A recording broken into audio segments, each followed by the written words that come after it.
Now, welcome in everybody. This is the Philcast. Now, this is a separate channel from my main Sweet Phil Diablo 2 channel, so make sure you subscribe up, and while you're down there, go ahead and hit the like button and get the bell notification turned on. Now, today, I'm joined by, of course, a very special guest, and today is Kavath D, or just KD for short. He's another Diablo 2 creator that's making videos for a long time, and that's why I went ahead and invited him on. Link to his channel down in the description as well. Now, I will note my whole family was sick, and I was just getting over this cold or whatever it was, so please do forgive me for that. We don't really need a real long intro, so let's get into this great conversation. Alrighty, everybody, welcome in, and I'm joined by Kavath here. Welcome him in. You guys better be cheering in your basement, in your car, wherever you're listening to this, for the guest of honor right here. How's it going, my man? Hey, Sweet Phil. Thank you. I'm very honored to be on the podcast. It's Not here. It was a big surprise for me to get invited, but yeah, I'm here. I'm doing really well. So yeah, I don't know. Take the lead. How are you doing as well? Cool, What's your Friday morning looking like? Doing pretty good. I'm home with the kiddo right now. She's got a little bit of a cold, as I know I mentioned to you a little bit before. Right. And also, I was going to mention too, for the podcast people, they're probably looking at this wondering why it looks a little bit different. I am actually, because KD here, I'm going to go with KD from now on because I struggle with the name a little bit with my American Midwestern accent, but because he doesn't have a cam, I decided I'll be doing some runs in the background here. No big deal, but yeah, Friday's going pretty good. You know, it's Christmas weekend, so a lot of exciting stuff like that going on in the United States. I don't know necessarily where you're at, if Christmas is as big of a thing. Do they do that where you're at? Yeah, I am in Germany, in Berlin. Germany, and, okay. yeah, it's a pretty big thing here, to be honest. We have this so-called Weihnachtsmarkt, so basically Christmas markets all around Berlin, and you know, lots of lights, lots of food, lots of drinks, like mulled wine with some kick in it, and yeah, it's pretty exciting. Pretty exciting times here, of course, and over the weekend also some plans for Christmas, of course. So yeah, looking forward to it. Gotcha, good. Yeah, I'm gonna out to my mom's and stuff like that. So yeah, it's pretty standard type of Christmas type of things, right? Head out to the parents and stuff like that. Yeah, I would say like here in Germany, I would say it's pretty common. People go usually to their parents, to family, like to see beloved ones. So I will stay still here in Berlin, not going home, but yeah, going to meet with friends, and we're gonna have some nice dinner, maybe some presents to each other, you know, these kind of things. So it's gonna be exciting nevertheless. Nice. Yeah. So with the little pleasantries out of the way, I'm gonna jump into one of the hottest topics around right now. Ooh, okay. And this is with everybody. The kids nowadays, parents are talking about it. How do you think of what you've seen so far from D4? All right. Everyone's talking about it. Right. Always happens. Everybody asks that. To be honest, I'm probably not one of those people that get really hyped up super easily, or, you know, like getting mega excited. Because, like, especially after playing D2, Diablo 3, Diablo 1, and other RPGs, I feel like, yeah, I've seen a lot. And at the same time, I also haven't seen much of Diablo 4 in terms of, like, first-hand feel. Like, I didn't have any, you know, closed beta or press beta, whatever accesses, so nothing really. And we also all know that Blizzard can make really nice cinematics and very good content around their games, but it doesn't always mean that, you know, the game will be legit good or anything. But regardless, I do have some high hopes for Diablo 4, of course, but just like, yeah, I typically tell that to my viewers as well, that I don't want to say too much before I actually get to touch it and really like play it, feel it. So I'm looking forward for open beta, of course, for that reason. From what I've seen so far, I do really like the style of it, how, you know, dark and really grotesque it looks like. So I think this is what they really nailed very well. And itemization, maybe like it's a topic on itself, but just a couple of words on it. I think itemization also looks pretty decent.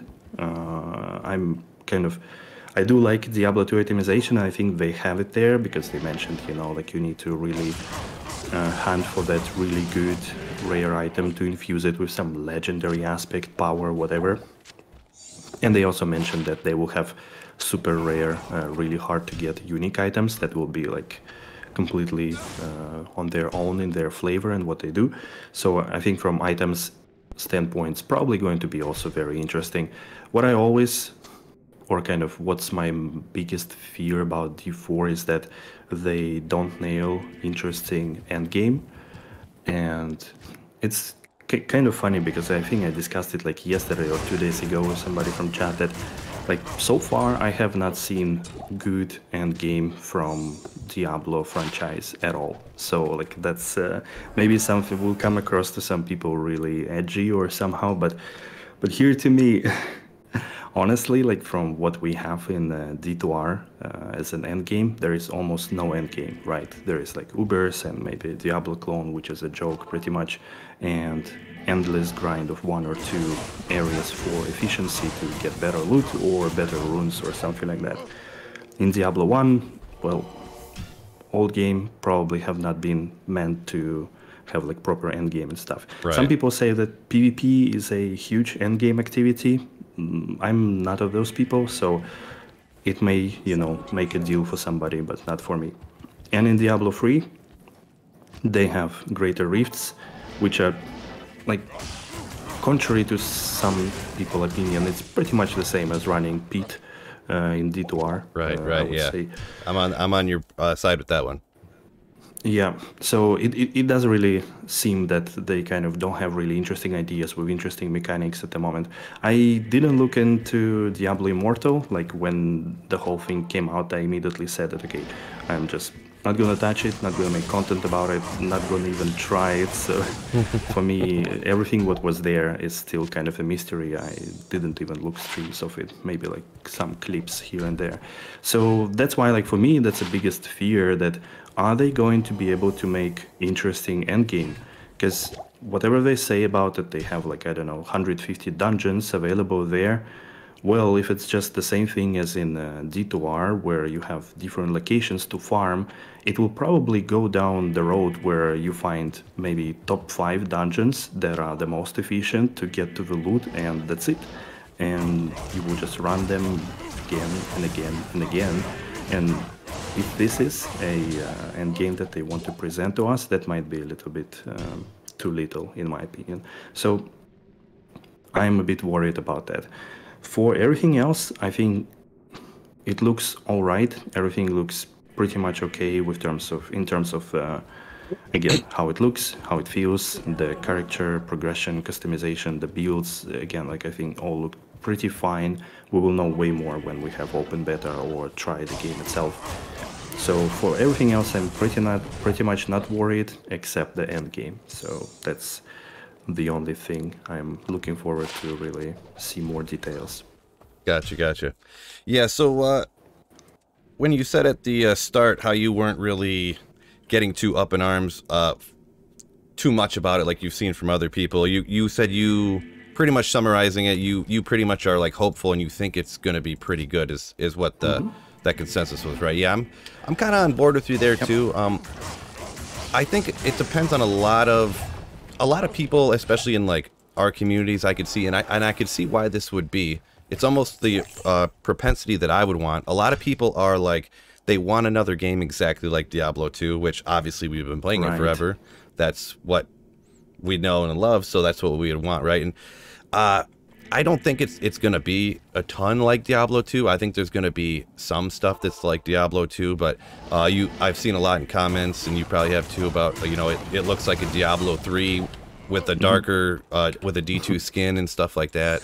And I kind of get it, but it's obviously if they make the game look more realistic from Diablo 2, not look more realistic, but the people move more realistically, and then from Diablo 3 to Diablo 4 they make them move even more realistically, I could see how it could look more like Diablo 3 just from the game, them trying to make the movement look more realistic. So there's a lot of really kind of over-the-top opinions, I guess, in my opinion, over-the-top opinions about D4, but I think it's going to be a pretty good game, but I don't think that us like D2 players, people that specifically love D2 more than 3 or more than other games, are going to, it's not going to be the game that ends all of our playing of Diablo 2, I don't think. It's going to be, like I said, I think it's going to be pretty good. I'm definitely going to play it, hopefully for a while. Hopefully I enjoy it for a while, but I can't really see it taking over for me. And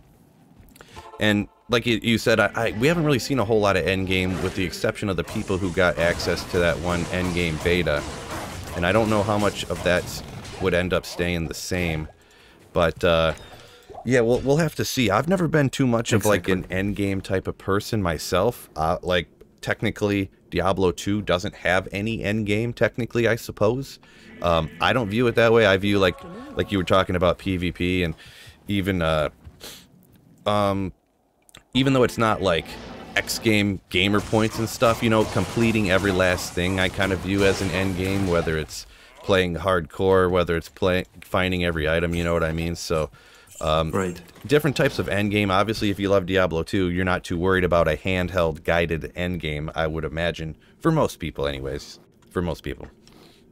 Right. No, I agree with you, and I think just coming back to one of your points about D2 people wanting like just a fresher D2, I think yeah, it's just those kind of outliers in a way of YouTube commenting and like being community driven. I think those people that are the loudest in the community and comment and post, they are probably the biggest fans of the game, and that's why they just want to have the same game, but just a little bit better. Yeah, biggest fans for sure. And there's nothing wrong with that, you know, to anyone who is listening. Nothing wrong with being the big. I'll be honest, I would love like a Diablo 2 too. Like, how nasty would that be, in my opinion? But obviously, in this modern day monetization world and this and that, I couldn't see that happening, obviously. But I would be ecstatic if something like that happened, you know. Exactly. And I imagine if, let's say, Diablo 1 would have been still around with, you know, decently sized community, and if Diablo 3 had a lot of community that is like supporting the game. I know, like, to be honest, I've been saying this quite a lot, that Diablo 3 has probably even more viewers and maybe not many players, but they have probably more viewership in general, like when new seasons start and so on. But so if they were a little bit, they're actually quite big, I think. Yeah, and that wasn't like a, oh yeah, you're wrong, buddy. I have actually no idea, because I don't watch a lot of D3 content and stuff, and I haven't played it in so long. But yeah, that's kind of interesting that you say you see or view or whatever, that there's more viewership on I mean, I am, like, I also played sometimes, like, nothing bad to play it for 1 or 2 weeks, but like, it typically runs dry for me after that 2-3 weeks period, so I kind of give it up after that. No, but if they had this community and Diablo 1 had such a, vocal community as Diablo 2, I'm pretty sure those communities would have wanted to see their favorite game to be like reincarnated in the face of Diablo 4. So I guess it's just a sentiment of what you like more, you want to see that more. Right. Yeah, very true. And I was gonna say one other thing that you touched on when you were talking initially about your initial opinions or whatever on D4. One of the things that excited me the most, I think this was the first time we heard it in that latest interview, that they talked about unique items that like the classics are going to be like coming back, like the Shaco and the Wind Force, and then the fact that at some point, I forget which interview at this point they said it in, but that, and you had mentioned it too, that these uniques are going to be incredibly rare. So there are going to be, hopefully anyways, those chase items to hunt for.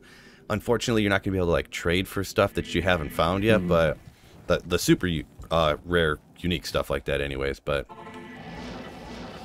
yeah, that's something that was actually coming by surprise, because I don't remember seeing that in the previous interviews or blog posts from them.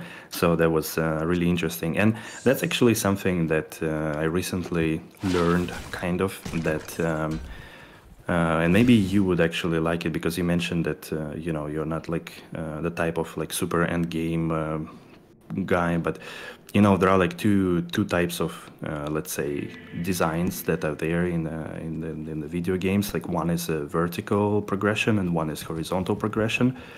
And vertical progression is mostly about like getting more power on your character, so like finding better items, you know, more damage, and so on and so forth.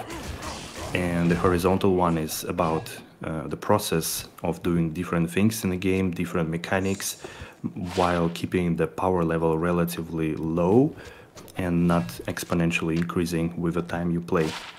So, and that's why I would imagine that probably if they add way more mechanics and way more things, different things to do while keeping the numbers low, or like at slower pace rising up, or maybe requiring way more efforts to rise your numbers by a little increment, that's probably something that you would like as well. And me too, to be honest. Like, I don't strive usually.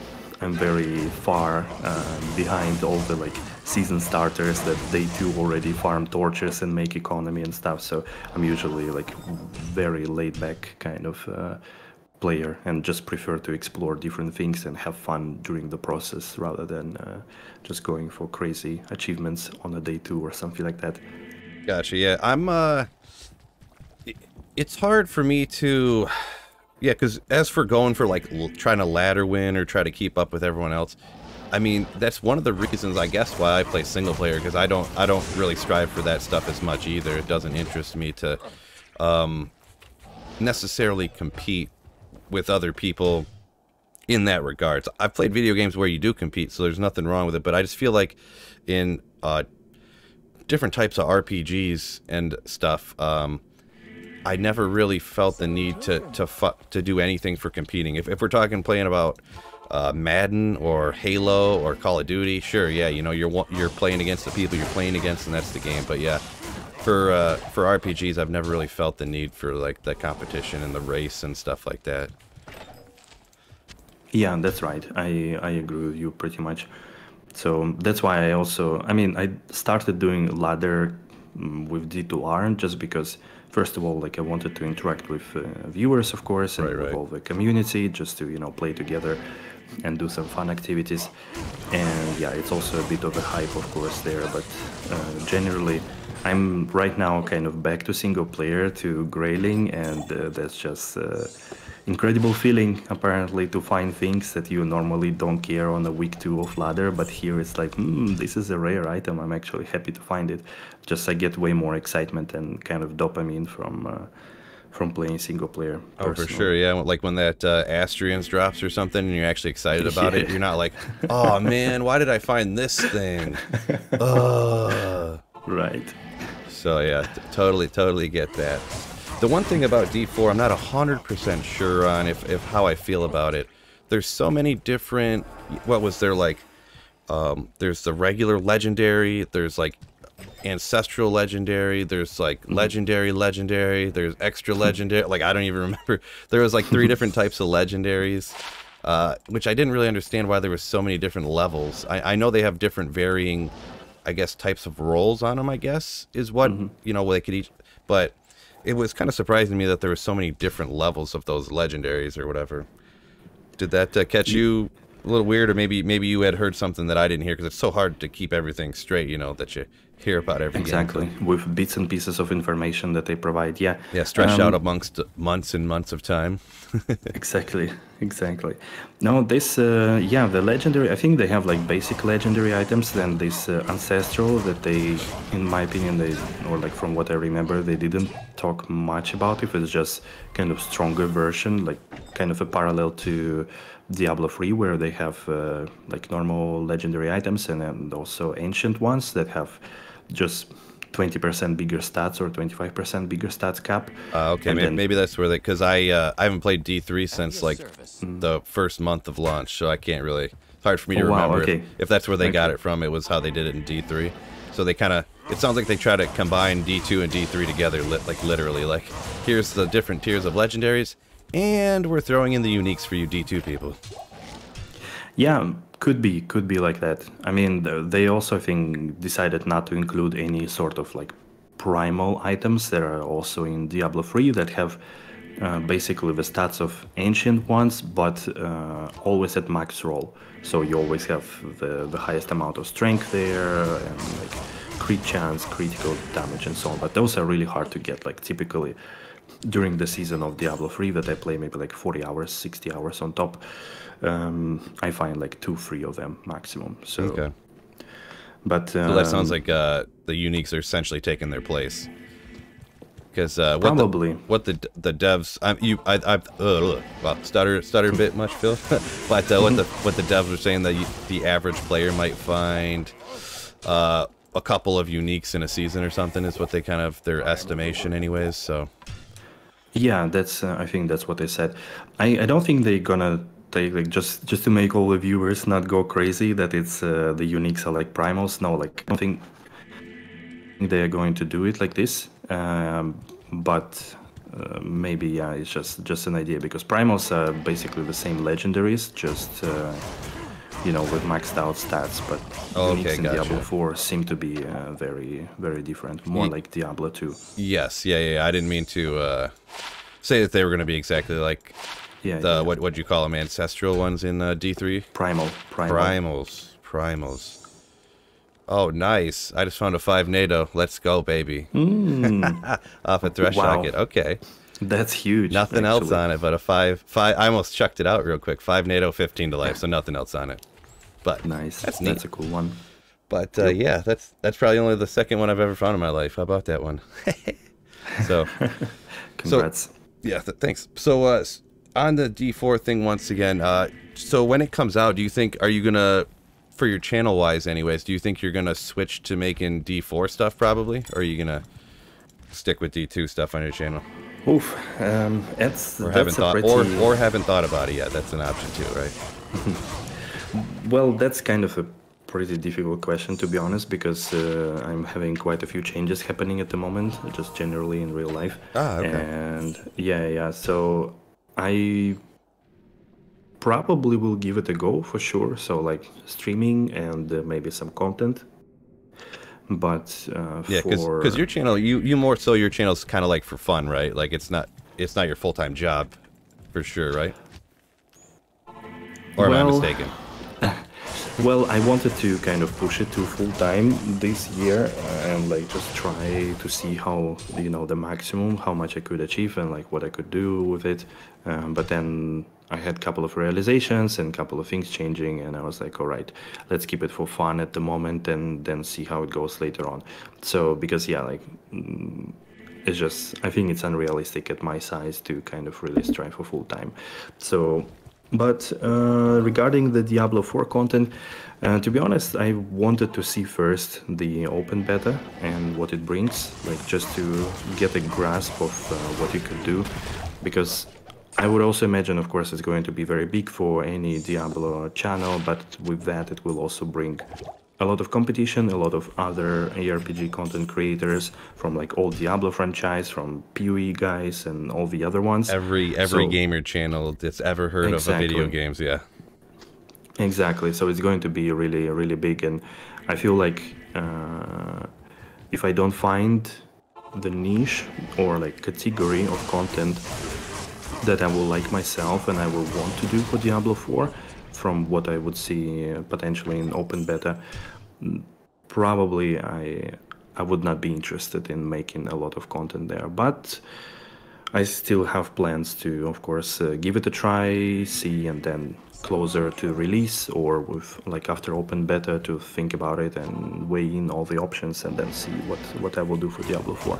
So that's more or less my idea at the moment. A little bit vague, but that's what I have. No, no, all good. Yeah, we want the honesty here on the Philcast. So yeah. Whether it's vague or whether it's you know, you don't know the full answer, but you give what you got. You know, that's great to hear the truth from you, KD. For sure. So yeah, on my end for that particular front, I'm definitely going to go to it for a little bit, but it'll just depend. I'm not. I wouldn't come here or you know, to anybody, oh, I'm switching to D4 permanently. Bleep Diablo 2, D4 baby for life. Oh, let's go. That's not, no. But I'm definitely gonna go to it, and that's what I'm gonna be playing. I don't really have enough time, we'll say, to play D2 and D4 like at the same time back and forth and like do both content. So I'm gonna have to you know, pick one. And with a new game coming out, and it's gonna be, I mean, I'm kind of hype about it, even though I'm like nervous. So I'm definitely gonna want to switch to it. But as for permanent wise, I couldn't tell you on that, because I mean, I couldn't imagine making videos and streaming a game that I didn't like. So if I end up not liking it or whatever, I could not imagine sticking with it. It'd just be impossible, right? So that's absolutely. That's definitely where I'm at with that one. But we'll see what the future holds, obviously, because I haven't got my hands on it yet. I'm just a little YouTuber here. They didn't ask me about trying anything, you know what I mean? So I'm pretty surprised about that, to be honest. Yeah. I was expecting that you will get definitely some of that, so it's a little bit strange to me. That the thing that I kind of thought, my hypothesis on it, is that what they did was they looked at like how many followers you have on Twitch or something like that, because all the people that weren't included, unless maybe some of them were and I didn't know about or something, but like me, Cooley, I don't think got invited, or he said no. I don't know which one. I haven't asked him about it, but I know he didn't make any content on the stuff, so I assume he didn't get invited. I don't know. I don't want to assume anything. No one take it for gospel, but I know he didn't get do any content on it. Extimus, I don't think did, and he doesn't do a ton of content anymore, but he's like hardcore into D2 and has been forever, right? Right. Right. Whether you're talking Ginger Gaming Mentor, he's, you know, I don't know, he's a little bit less on the subscribers, but he didn't get asked either and stuff. So, but all these people that stream on Twitch all got asked, you know what I mean? So I see. What I'm thinking is that YouTube, they didn't look at YouTube. They went, where do gamers go? Twitch. How many followers? Like, and I'm just speculating here. Obviously, I don't know, but it's unfortunate, but it is what it is, you know. So, but maybe in the next round or something, maybe they'll switch it up. I did at one of them on Twitter, and they responded like, "Oh, we'll look into more people later." And I'm like, okay, that was probably a copy and paste response. But what you gonna do? You're lucky. At least you have Twitter, so you could reach out to somebody. I never used Twitter in my life, so kind of really have no pathways to even chat with any of those like Best Raider or somebody like that. I'm not really a huge tweeter or anything, but I try to get on there and stay mediocrely active, I guess you could say. Post an interesting thing here and there, like some people, give some hearts or whatever. So, but social media has never really been my thing a whole lot. I'm more of like a scroll through and look at memes kind of guy. True. Same for me. No, like, not using much of social media. Only like YouTube is already enough, I think, for me to manage, and also like Discord gives me enough of fun stuff to look at. So, right, there you go. All right, how about we? I'm gonna go ahead and change pace slightly. I'm sure you don't mind. We're gonna jump to some D2R type of questions and stuff. Okay. So for D2R, this latest season came with the Sunder Charms and with Terror Zones. I don't know if you ever heard this before. People have called me anti-change guy, which is only partially true. I haven't been a big fan of. I wasn't a big fan of the stuff, and obviously I'm not like an online type of person. But I think Sunder Charms raining from the sky was not appropriate, and that just like made them worthless and not exciting anymore.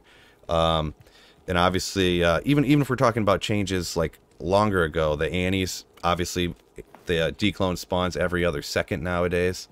So there's that, and all those different things. What do you think about the changes that have been made to D2R relative to, like, we'll say when it launched? Because I feel like there weren't a ton of changes from D2 to D2R launch.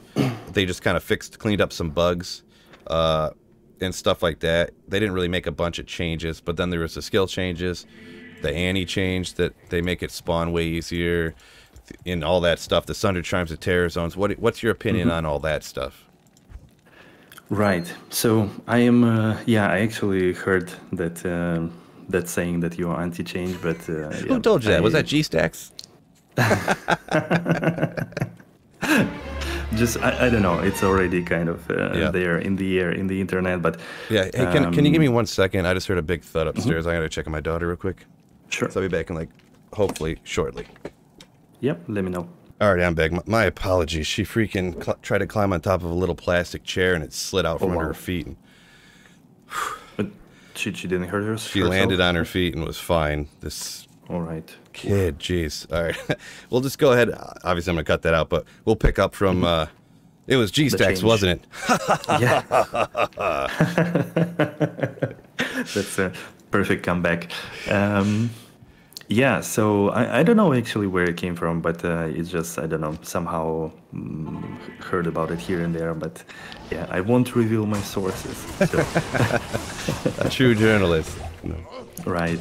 But yeah, back to the question about D2R changes. So honestly, like I am pro change generally. So I do think that, you know, like if we want new remastered game, I don't see the point of keeping it with old, very old mechanics without quality of life and without any like fresh balancing and build variety. So I think that that's absolutely needed if they want to keep it alive in the next couple of years. And for everybody who doesn't like change, like again, there is still a vanilla game, you know, that's available there. And at the same time, I'm pretty sure there is no big difference to find a way to play it single player without change. I think it's probably also possible to kind of roll back patches or something like that. But yeah, that's, you know, I know people have different opinions, they want to play it differently, so that's all right. But personally, I did like the balance changes related to classes, so to skills, and I really I was hoping to see in the patch 2.5 for the season 2 actually additional balance changes and, you know, maybe shake up the meta a little bit, provide more builds to try as new ones in the new season. So that's something that I wanted to see. I really like that they fixed quite a few bugs. That's really, really, really nice in my opinion. Yeah, so, I was pretty happy about that too. What do you think about the e-bugging though, the ethereal bug thing? That was the one I was disappointed in. I was like, man, couldn't you just leave e-bugging in, right? That's something that I would say they could have left it in, considering that defense doesn't play so much role in D2R at the moment. So like, you might know that I'm really pro Project Diablo 2, and I really like Project Diablo 2 and a lot of things they did there. But for example, there they also removed e-bugging, but they made that defense actually plays stronger role in your character survivability. So if you are any kind of contact, like close contact character, then you definitely have to have higher defense than any caster. So there it made sense, because otherwise it would have been such a kind of free pass on defense raising possibilities. But in D2R, since it doesn't really do that much, especially when you are running, it's like, you know, 0 and stuff. So I think they could have kept it. But for example, coming back to Terror Zones and Thunder Charms, I think I have been pretty vocal about it, but I do not like either of them. And to all the people that say that they want to see it in single player, I just kind of reason back that maybe Thunder Charms is something, yes, but I will get back to this later. But for example, for Terror Zones, so would you want in single player your farming area to change every hour, while what we do in single player is actually rolling the best map for let's say peat or stony tombs, then optimizing our efficiency for like over multiple days or weeks of farming there, and like trying to, you know, to get fastest time there to get those GG items. So that's pretty much what we do. At least like people who are grailing or, you know, trying really like hard farming. So I would imagine if they change the area to farm every hour, then I would just keep almost all the time that thing there in single player, because it wouldn't be efficient. Like I would be better off still farming peat or anything else. So, and just the fact also that half of the Terror Zones, if not more, are actually not good for farming anyways. Right, yeah. That was also kind of, you know, weird for me, that why would you even raise their level if the only reason they would be good for the people to run to 99 for the ladder. Otherwise, for like finding items, finding runes, it doesn't do anything. Although there is this, of course, like TC cap raising and stuff like that. But from efficiency point of view, it wouldn't be better. It's still like the most efficient thing to farm for items is Spindle, right? So unless you get banned, right?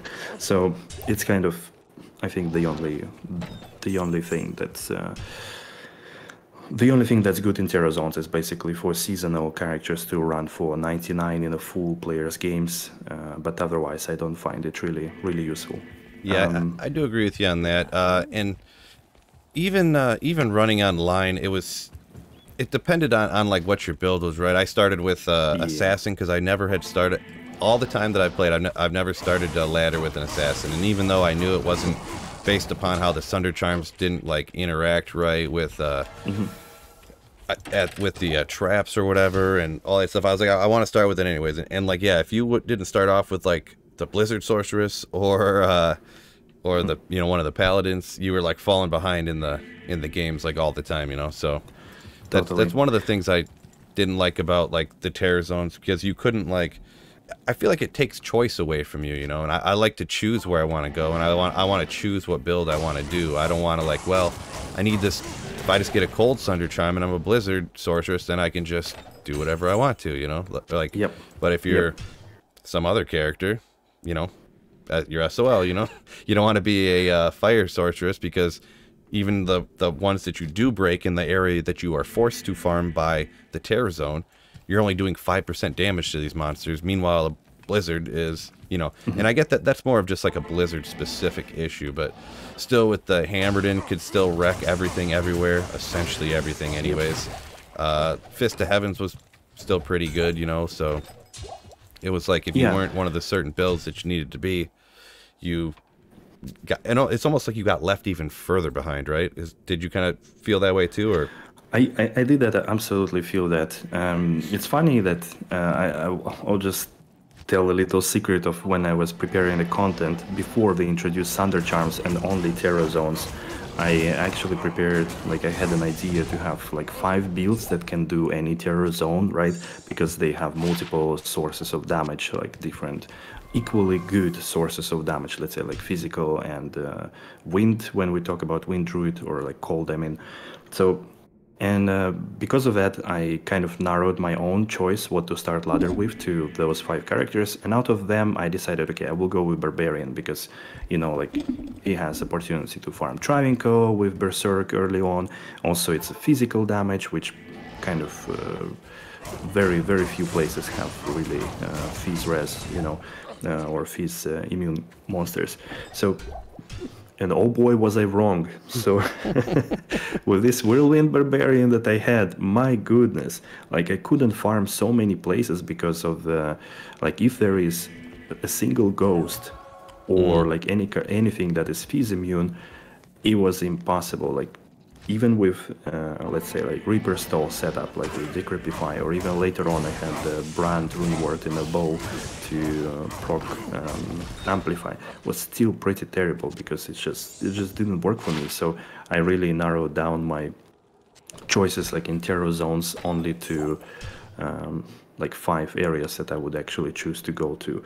And then again, like as a physical character, that was also another, like I was already over the top with like not feeling great about it, because with Terror Zones, like monsters become higher level, so that means that your attack rating and your hit chance actually going down. So I was really losing in the ability to hit monsters because of that equation, the hit chance. So because monster level there plays huge role.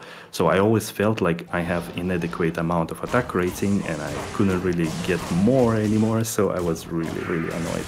So yeah, I totally understand that this season, I think it was a season of Blizzard Sorceresses, and even more than ever before. So right, yeah, that was the shocking thing, that it's like before it was like ladder would start so many Blizzard Sorceresses, and now it's even more so. They're like, hey, let's do something to make Blizzard Sorceresses more powerful.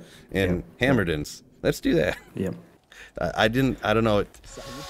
And as soon as it dropped, I mean, everybody's seen it. I don't know. They had to have heard it, and they must have just gone so far and like committed to it so much. They're like, well, we designed all this stuff. We delayed ladder like a month to put this stuff in.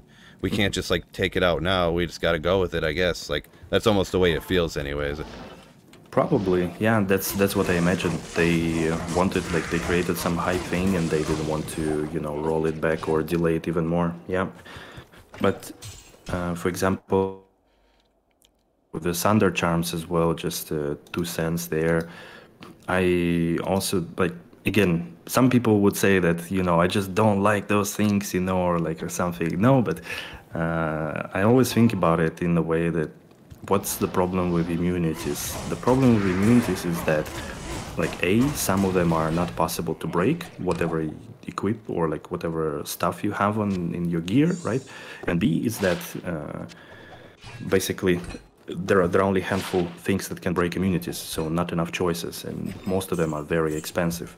So, and when I looked at Thunder Charm, I thought, like, okay, what are they doing? They only tackling the, like, problem number 2, basically, so that, or number 1, that you can break any immunity, but then you still have only very expensive gear that you need to really play after, like, 95% resistance, because, as you said, like, it's 5% damage, doesn't do anything, but not so many options how to lower it down for multiple characters. Like, you still have only, like, lower resist proc or infinity or something like that, and a lot of uniques and rune words were not adjusted to be a little bit friendly in combat in terms of proccing those curses or applying the conviction or something like that. So it kind of all became really apparent when you look at some builds, like, again, with physical damage, for example, that you only have Decreepify that is possible to proc steadily, but it only gives minus 30%, while, let's say, Infinity gives you, what, like 85%, right?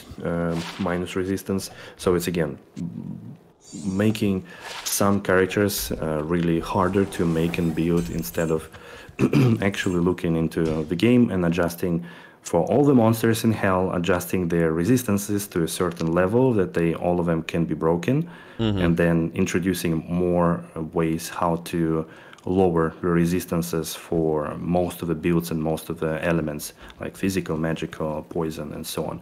So for me, that would have been probably the best alternative, or like the way how to take away Thunder Charms and actually put something in to change the game in a way that you have a choice, but not just run the Thunder Charm that only is beneficial mostly for, like, Cold Sork and Fire, because Fire you can also stack a lot of minus fire gear, but not for the Trapezy. Right. Yeah, I was gonna say that too, that if I feel like, I don't remember where I'd heard it before. I think I had originally, the first time I had heard that was from Dabrowski, that his idea was just making all resistances, like, react the same way, because, like, Infinity can break lightning, but it can break a couple of fires and, like, no colds or something like that, to make just make all the resistances, instead of, like, fire res being like 137 but lightning only being like 117 or whatever it is. I don't remember the numbers for sure, but putting them all at the same amount, so Infinity would break them, and then from there, obviously physical is going to a little bit of a different beast. I don't know a solution there necessarily, or a good opinion on a solution, but yeah, that whole just having the resistances all kind of be the same, I think would be a good option instead of the Thunder Charms. But I'd be hard pressed to see them, like, taking Thunder Charms out now at this point. I feel like they're stuck in the game forever. It's kind of one of the reasons why I guess I'm kind of in a lot of ways anti-change. Some ways I'm not, which I'll talk about in a little bit, but I'm just worried that they'll do something bad and then it'll be in there and they'll never take it out, and there'll be all these people like, oh, this is so much better, the game's so much easier now, this is awesome, and I'm like, and then you end up with from what I hear anyways, this is rumor has it, a D3 situation where you're like, within a day or two, you're like a maxed out character. Right. So, and that would be devastating, because that's like antithesis of Diablo 2. In a day being maxed out, no, it's like years of gathering gear to get max gear in Diablo 2. It's like literally the opposite. So, even though, I will mention, you did talk about earlier there about the balancing changes. I was actually kind of pleasantly surprised, to be honest, with the changes to the skills that they ended up making more like early on. From the, what was that, the first ladder patch or whatever. I was worried, I was nervous, I was scared, and it ended up Fist of Heavens. I think that was good. with the Nova Sorceress. I think that was put in a good spot too. Even some of the other and stuff. And the cold one too. The what was that? The Frost Nova too. Oh, so Frost Nova, also right? A very interesting one. Yeah. Yeah, and there was a lot of other stuff too. And it's not. How do I put this? I like that some builds aren't as good. You know, like I like the fact that you have to get perfect gear to, like, so let's say. I had built up, and it was just kind of for fun or whatever. I built up a blade sin, you know, you're throwing the blades out and stuff. And I mean, I was in Players 3 cows. I had to have certain specific gear, but I mean, I was chopping down herds of cows with it, you know, like you're not competing with a maxed out Nova Sorceress or a Blizzard Sorceress or a Hammerden. But I kind of liked it, you know, just getting stuff up to where you can use it just for fun, you know. It's not like a... And that's part of the thing too, when I said the ladder situation with competing with people, that's kind of where I viewed it. Like, you're not competing with people. Sometimes using these goofy, whether you call them meme builds or whatever, or just like goofy fun, like, hey, look what I'm doing. And you're like, he's out here throwing blades at the cows. Like, oh my gosh. So I kind of like even stuff like that, or the fire traps. I did a video where I ran fire traps in the Stony Tombs, you know, yep, and stuff like that. So I kind of like even where they got that. So I will definitely give them credit there. I'm not all just boo-hoo, hate change stuff kind of guy. Hate the devs are ruining my game.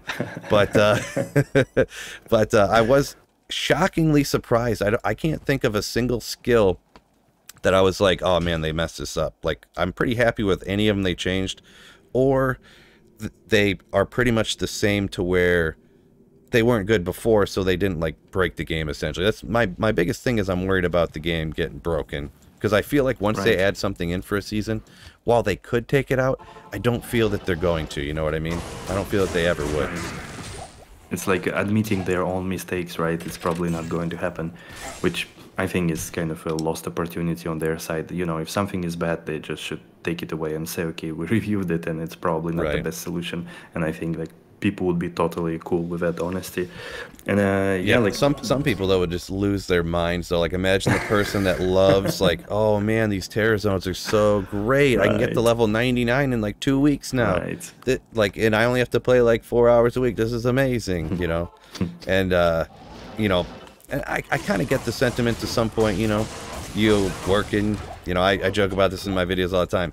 You're working, you got the kids complaining at you, you got your wife nagging you. No offense to wives, love your wife, but you know, just kind of the jokes I make or whatever. You know, all the things going on in real life, and I can get the sentiment to want it to be a little bit quicker and a little bit easier. But it's just, in my opinion, that's not D2, and it's a good case for playing single player.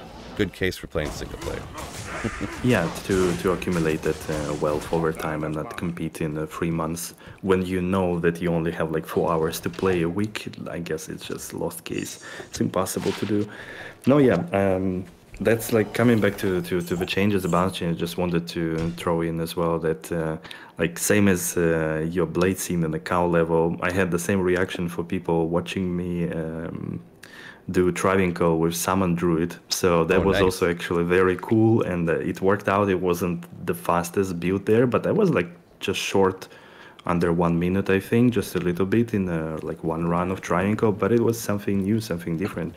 So I totally agree with you that they did a lot of interesting changes, and that's, to be honest, like I'm not expecting them to make, or don't want them to make, let's say like 10 more S tier builds or S++ tier builds.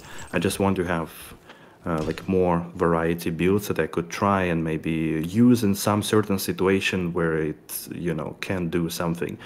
So I don't want it to be always a cookie cutter, players 8, easy, soloable, without, you know, any gear and stuff. So definitely not like that. Yeah, I don't want every build to be the Blizzard Sorceress, yeah. Like, just throw on a Spirit Sword and a Rhyme Shield and a Lore, and you're out there just wrecking players 8, right? So exactly. Yeah, and some of the, speaking of changes, this is the way I said I was going to mention a little bit later. I actually love change in Diablo 2 Resurrected in this way.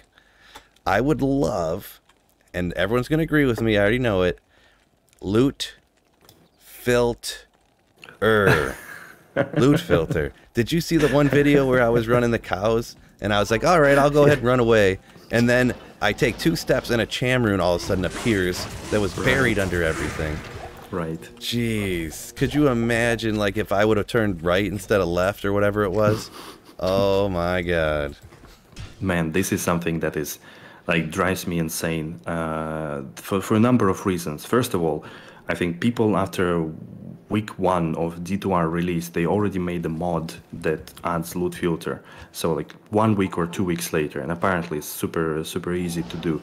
Then the second thing is that I don't know if it's like credible information, but that's what I heard, that on Korean servers it is totally allowed to use loot filter, and even was confirmed allegedly by Blizzard.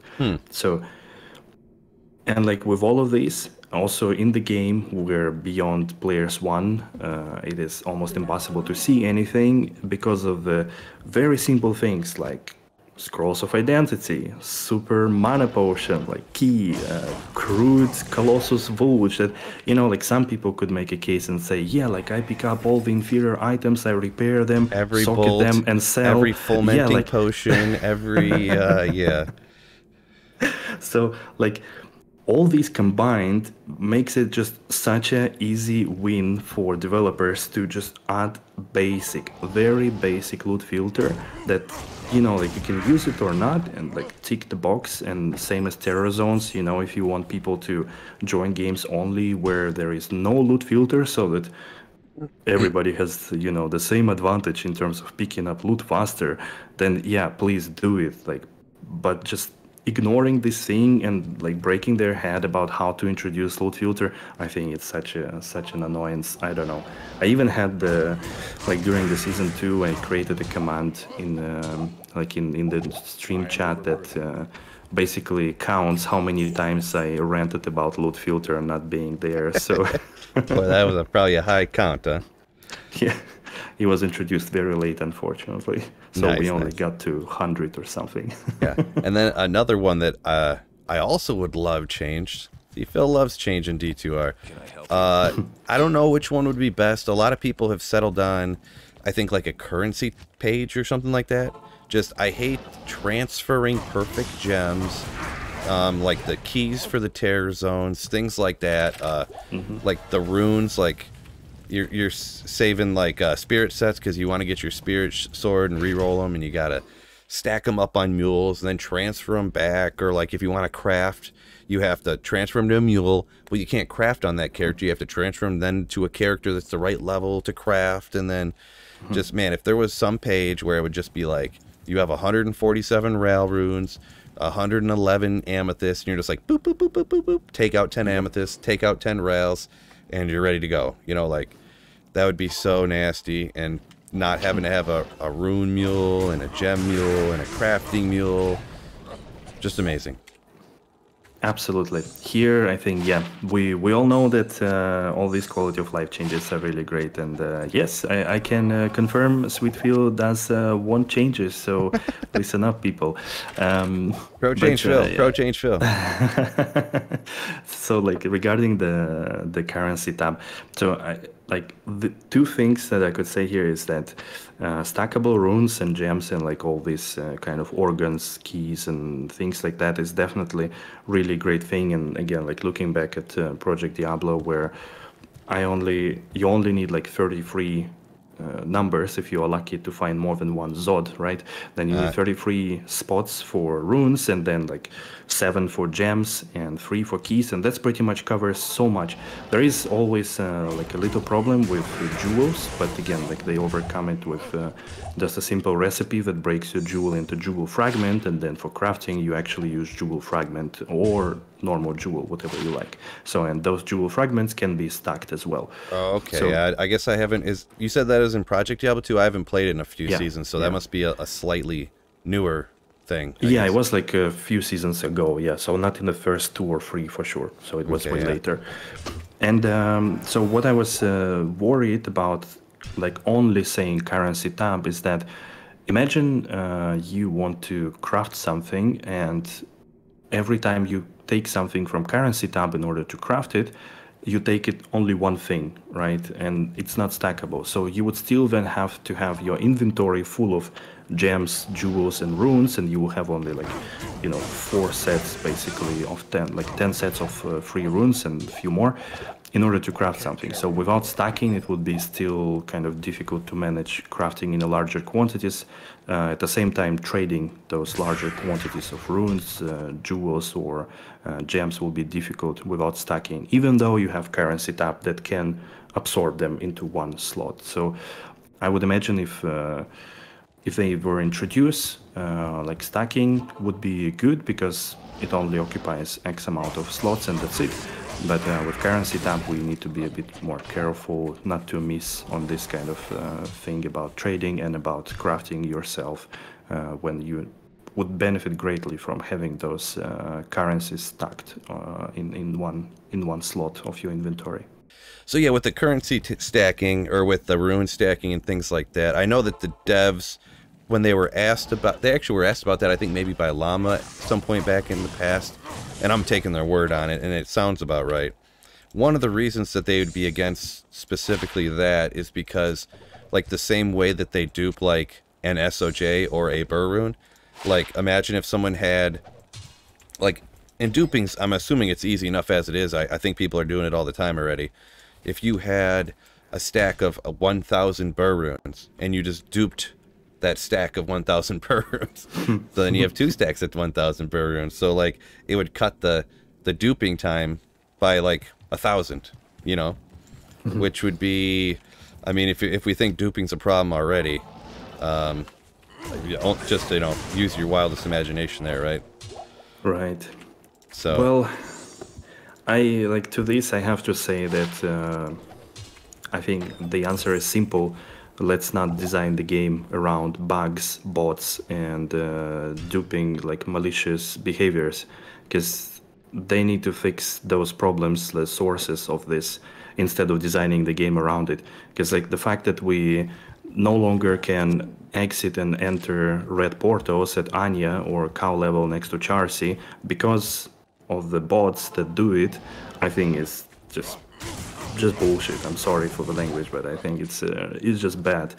They kind of admitted their defeat about like bots and malicious behaviors, and that's why they introduce more problems for like normal players and legit players instead of actually tackling those.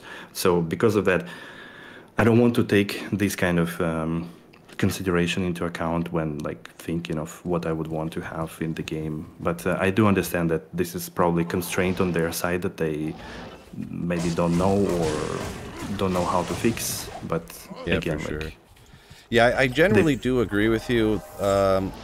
In my opinion, though, it's kind of like a what's the word I'm thinking of? Like in a perfect world type of situation, you know. There's like how things are gonna be. I don't think. I mean, it's been this long. It must be something with the game that no matter what they do, it's just duping is. They haven't been able to stop it for this many years through the old game or this one. So I don't think it's realistic for me to believe that there's a way to stop it, I guess, unless redesigning the whole game. And I do agree with you kind of totally in spirit, because I think that's why they took out trading in D4, really, because to eliminate one problem by making the game actually worse for the people playing it, which is kind of what you're saying, that it would be better to do this for the people who are playing, and then you should try to eliminate the problem. Obviously, the trading in D4, I think, is more for the people selling things for real money on websites and stuff. right. So you obviously, if it's character bound, you can't sell it to nobody. And yeah, that's a disappointment. But I wish there was trade in D4. But yeah, kind of the same thing with. I agree with you. I wish that's what they would do. That if they would eliminate botting, if they would eliminate the duping in D2R. But I think after this long, we both know that that's not going to happen, right? Yeah, that's also realistically, I think, the truth. Although, like, then back to currency page, I think they could do what Path of Exile has, where you essentially can place an item in the middle of this currency page, and then maybe there are like 3 slots for crafting, like for jewel, for what's it called, for the gem and for the rune, and just kind of click, you know, to roll the item or something like this, so that you keep crafting inside the currency page, and it just takes. Okay. So you never have to take the actual runes Exactly. or whatever in our instance out. It just the number goes down by one. Exactly. So, and only when you need to trade, then all right, you can get 40 jar runes to trade for that fantastic Trapezium Claw or something, and then go for the trade or something like this. But at least we'll have crafting, because that's like one of my key problem with not having stacking runes or jewels, is that every season I usually have like one mule for items that I want to keep, maybe for like some alt characters or maybe to sell. And then I have about 6 or 7 mules to hoard all the runes, jewels, gems, and stuff like that. Yep. And it's just, yeah. Like, I also understand that this is kind of a content creator problem, because I want to craft, let's say, like 50 or 100 things at once. Yeah, you don't want to do one, like when you find one amethyst, craft one Exactly. amulet, Exactly. and then find one more amethyst in a rel, and then craft one more amulet. I do imagine, though, that like regular players actually do it this way, most likely. Yeah, They, well, maybe they pretty have much like because 10. you have to craft on that one specific character that's the right level to do it, right? So, yeah, totally.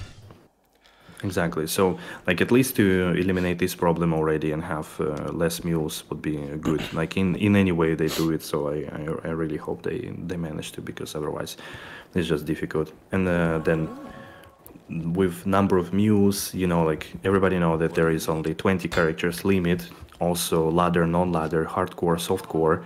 So some people that I imagine down the line, like 3 seasons down, people will have to delete their characters, like level 95 and so on, just in order to be able to Make a mule. To make a mule, exactly. Yeah, right.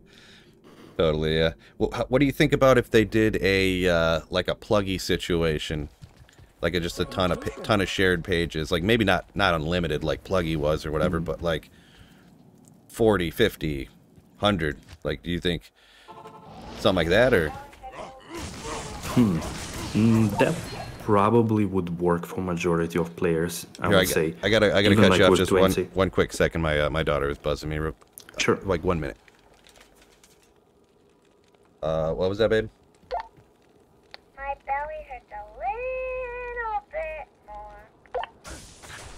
more. Is it a little bit more like anything I can do, or are you just letting me know that it hurts a little bit more? Just letting you know. Alrighty, I'll take that under consideration. Just rest a little bit.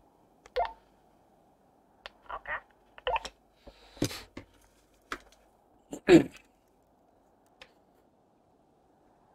Alrighty, my pro intercom system. Right? $5 walkie-talkies that the grandparents bought her. Sounds good. So, yeah, my apologies. Where were you at? The pluggy pages, so like to introduce more shared stashes, or like more pages in the shared stash. So I would say that, yeah, that would probably work for a majority of players, to be honest. Like, again, sorry for having so many references from Project Diablo 2. I feel like I'm in a broken record all the time doing this, but they have, I think, 9 shared pages, and together with stacking gems and runes, it's very, very enough for even like collecting bases for crafting and having one page for trading, one page for different stuff, for like maps and so on, for even for full reduce one page. So Okay, yeah, I think that's kind of newer since I played Project Diablo 2. I played the first 3 seasons, but even the 3rd season I only played for like 2 days, and then I stopped. So yeah, they added quite a bit of things there for sure. But yeah, like, I think those 9 shared pages, pretty much enough for most of the things, and I think it will be much easier to manage anything with that. The only, like, I understand the one thing is that like on their side, it might be very heavy load for servers. If we like don't talk about single player, but more about ladder and season and multiplayer, because pretty much with every shared page, you multiply the amount of load that server has to hold, like with memory, with processing power and all of that. Right, So just a lot of code just to have all them items written in there, yeah. exactly. So like if you imagine there are like 1 million players and suddenly they can fill up instead of 4 million pages, it's like 20 million pages. That's like a 4-time fold load on the server and stability and all of that. And we should never forget about bots that will definitely use it even more and exploit it even more and so on. So again, I would prefer to have those at least as like an interim solution or some sort of solution rather not to, but I imagine that on the developer side it's kind of difficult to decide what they can do and what not, probably due to those constraints. Yeah, maybe. I feel like a generic hard drive you bought from like Micro Center would be able to make up the difference in Diablo 2 files. You know, like I couldn't imagine that the file size for this game, because there isn't really any extra data more than what would be in the old Diablo 2 game, right? A game from 2000. Like the files have got to be so small. I feel like you could go buy a 10 terabyte hard drive from Micro Center and it would be all the memory you would need for like 5 million people. I'm exaggerating a little bit here, but you know what I mean. Yeah. So probably, yeah. I honestly don't know how it works, but like to the much detail. But I imagine that you are probably closer to the truth. So gotcha.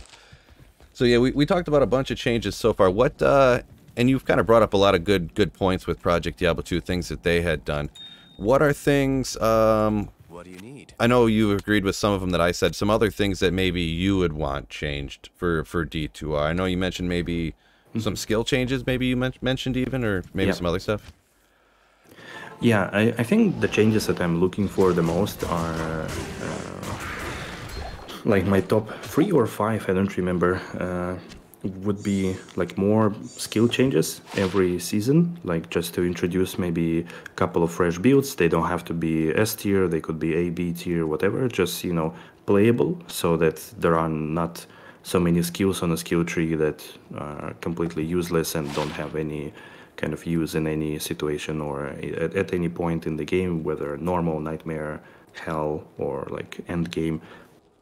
So that would be something that I would really want to see still, and maybe fine-tune a couple of other skills that are already used just to make them a little bit more easier to handle. Then the second thing would be to like review the immunities in a sense of like leveling down all the like numbers behind the immunities so they can all be broken.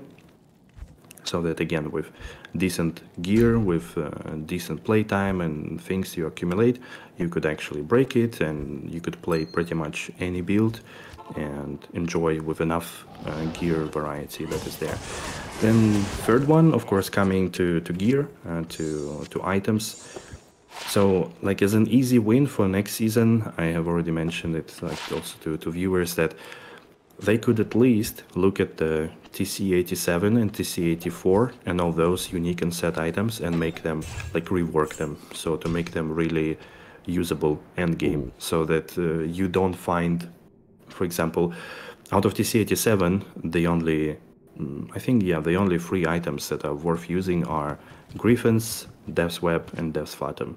And there are at least 10 more that nobody ever uses, and when you find them, and it's really hard to find them, right? You pretty much feel disappointed, like we mentioned, this Austrian Siren Ward, right? So that's something that I would really want for them to rework. It doesn't have to be like massive rework, completely different flavor, but make them usable, make them valid in certain situations or maybe for specific use.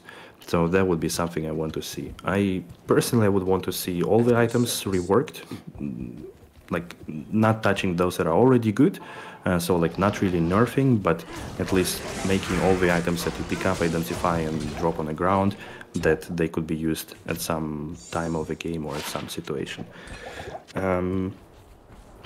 Then, of course, the quality of life features, like we said, loot filter and currency/stacking would be amazing.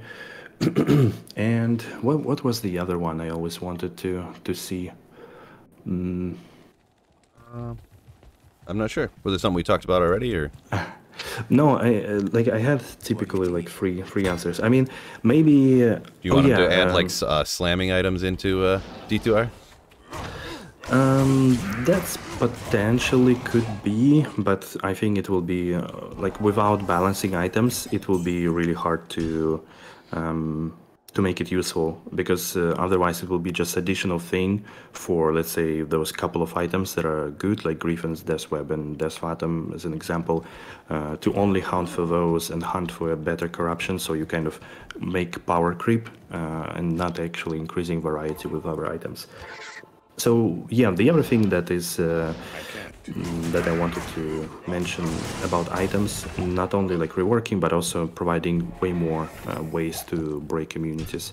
So pretty much for any element to have different solutions, like low value solution, mid value solution, and very high value solution. Where, for example, for elemental skills and elemental characters, Infinity is a high value solution because it's 2 bear runes, right? It's expensive. Most people don't get it during their season, so it's always an achievement when you make one. And then maybe there is something mid-tier value that uses, I don't know, either like Plague as a lower resist proc, but then again, not on strike, but on striking. Come on, strike mechanic is stupid.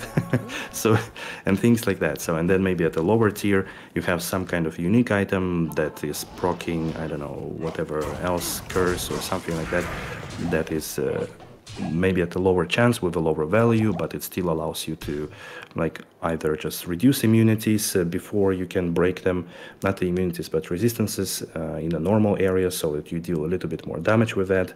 But then when you have wealth, you can make your mid-tier weapon or end-tier weapon, and make it of course usable by mercenaries. So because of course almost nobody wields Infinity or Brand Rune Ward or like Pass Peter or something like this. So make them usable by mercenaries, so that mercenaries have at least this function of providing you not only like one static aura, but also being able to improve your progression through the game and your power just a little bit more gradually.